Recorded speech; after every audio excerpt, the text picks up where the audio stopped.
Hi everyone, my name's Kathy. Welcome to my frugality channel, Skint Living UK. As part of my frugality, I have a little go at some DIY to try to save some money and only get workmen in when I really have to. Today over the last few days I've been building a bench. I used wood from B&Q. I've got 5 pieces of this. It's about 60mm across and 3.5mm deep. I think the length they give you is 2 metres, might be a bit longer, and they're around £3 each. I used 5 pieces.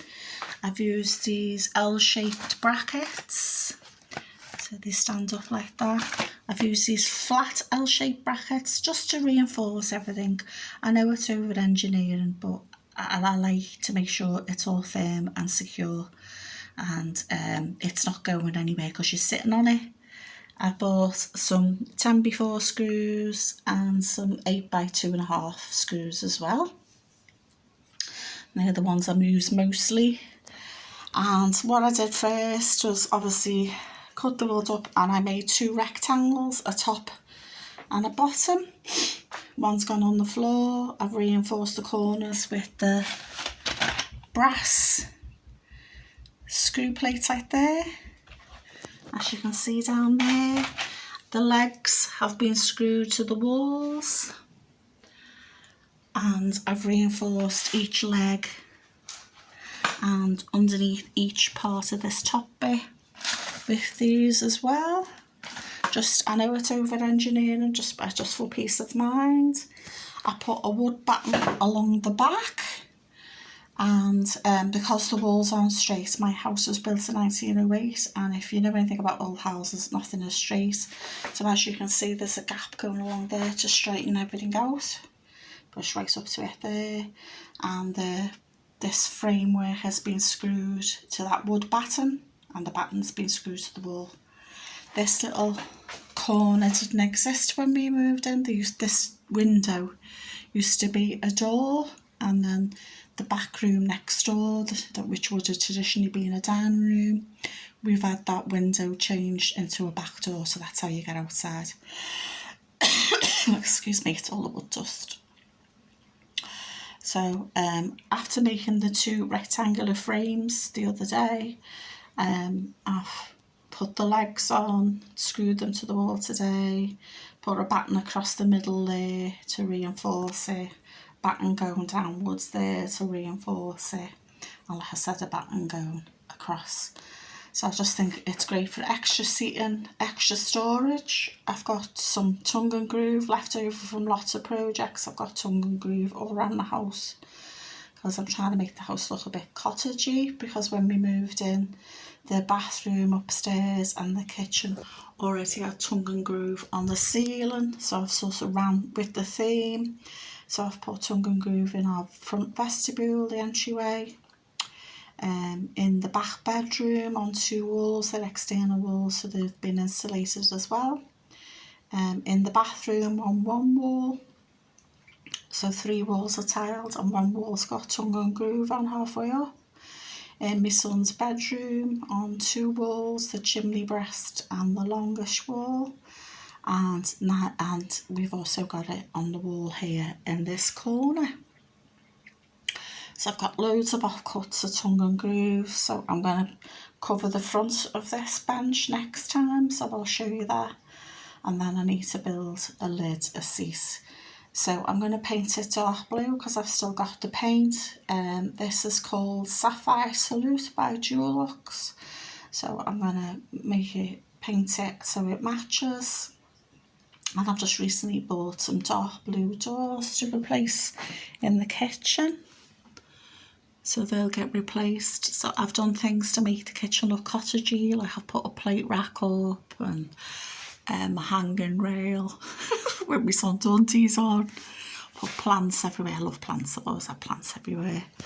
This shelf here was made off the old mantelpiece. We had a fireplace in the living room when we moved in. It was just knackered and trash, and it was gas and it was condemned. So I've made use of the top bit, the mantelpiece, and made a shelf here, put that up with some cast iron brackets to store all little pretty things like me old weighing scales. So I like the red bits because that breaks up all that sea of blue. I've recently thrifted these William Morris cups. That clock I've had 20 odd years, the Thai food tea one. The little lampshade I've put there, that was 50p. So everything's been really cheap. So the actual wood itself cost me about 15 quid, and all the screws and things probably cost me more than the wood did. And the tongue and groove will be free because it's all offcuts from everywhere. So I've got the lid to make next. My neighbour was throwing out a cot bed. So it was bigger than a cot, but not as big as a normal single bed, 3-foot bed. So they had all the wood slats and they were about to throw them out, and I asked if I could have them. So I could potentially, because I've had them there a year now, I might make the lid out of them.